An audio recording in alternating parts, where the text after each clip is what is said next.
தமிழ்நாட்டில் புதிய ஆட்சி பொறுப்பேற்று ஒரு மாதம் நிறைவடைந்துள்ள நிலையில் அரசின் செயல்பாடுகள் குறித்து சென்னை சோழிங்கநல்லூர் பகுதி மக்களின் கருத்துக்களை தற்போது கேட்கலாம். எதுவுமே இங்க சரியில்லை. இந்த ஆட்சியில இருந்தது அப்படியேதான் இந்த ஆட்சியில இருக்குது.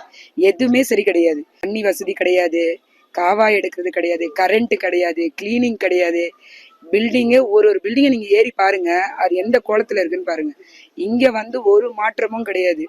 சரிங்களா? அதே மாதிரி யூனிட்டு ஃப்ரீலான்னு சொல்லியிருக்காரு. ஆனா இந்த பெருமகத்துல இன்ன வரையும் அதெல்லாம் இல்ல. 200 யூனிட்டா ஃப்ரீன்னு சொல்லியிருக்காங்க. தெருவிளக்கு கிடையாது. இங்க ஒண்ணு கூட தெருவிளக்கு கிடையாது.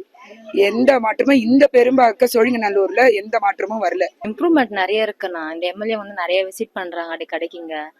அப்புறம் இந்த தண்ணிக்கு நிறைய ப்ராப்ளம் போயிடுது. அதுவும் தண்ணி இல்ல ப்ராப்ளம்லாம் கிளியர் ஆகி லைட் எல்லாம் போட்டிருக்காங்க. இப்போதைக்கு நிறைய இம்ப்ரூவ்மெண்ட் இருக்கு. பழைய எம்எல்ஏ எல்லாம் பார்த்தது இது வரைக்கும் நாங்களே அவங்கள பார்த்தது இல்லை. அவங்க நிறைய இப்ப இருக்க எம்எல்ஏ நிறைய வாட்டி நாங்களே பார்த்திருக்கோம். பீப்புள்ஸோட நல்ல கான்டாக்டோட இருக்காங்க. அவங்க ஆட்சி நல்லா போகுது. இம்ப்ரூவ்மெண்ட் நிறைய இருக்கு இந்த இடத்துல. மாற்றம் ஒன்றே மாறாததுன்னு சொன்னாரு.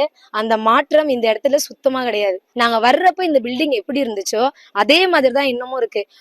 எப்படி சொல்றது, ஒரு கிளீனிங் கிடையாது. காவை அடிச்சுக்கிட்டா யார்கிட்ட போய் கேட்கணும், ஒரு தண்ணி வரலன்னா யாரை நாங்க போய் விசாரிக்கணும், ஒரு கரெக்டான ரெஸ்பான்ஸ் கிடையாது. போனை சுவிட்ச் ஆஃப் பண்றது. இப்போ ஒரு குழந்தைய நாங்க கடைக்கு நாங்க அனுப்புறோம்னா அந்த குழந்தைய அனுப்புறது கூட எங்களுக்கு பயமா இருக்குது கீழே இறங்கி. ஏன்னா அந்த அளவுக்கு ஒரு இருட்டு, ஒரு கரண்ட் இல்ல. நாங்களே போன்ல டார்ச் அடிச்சுன்னு போற அளவுக்கு இருட்டு. அதை யார்கிட்ட கேட்கணும்னு எங்களுக்கு தெரியல, யார்கிட்ட சொல்லணும்னு தெரியல. ஏன்னா முக்கியமான தொகுதி கணக்கெடுப்புலயே முதல் கணக்கெடுப்பு இங்கதான் ஸ்டார்ட் பண்றாங்க. அந்த மாதிரி ஒரு தொகுதிய அவங்க எந்த அளவுக்கு சீரா வச்சுக்கணும்னு நினைச்சு பண்றாங்களோ அந்த இடத்துல அவர் ஜெயிச்சாலும் அவர் எல்லாமே ஜெயிச்ச மாதிரி தான். இந்த தொகுதி எம்எல்ஏ ஈசியா சரவணன் இருக்கிறாருல, அவர் நல்லா பண்றாரு. எது எந்த பிரச்சனையா இருந்தாலும் நிக்கிறாரு. இந்த இடத்துல லைட் போட சொல்லியிருக்கோம். அவர் பார்த்து போட்டேன்னு சொல்லியிருக்காரு. இது வரைக்கும் இந்த இடத்துக்கு 5 வருஷம் ஆகுதுன்னா 5 வருஷத்துல இந்த தெரு ஃபுல்லா இருட்டாதான் இருக்கும். ஒரு லைட்டு கூட இருக்காது. நீங்க பாத்தீங்கன்னா செம்ம டொக்கா இருக்குது.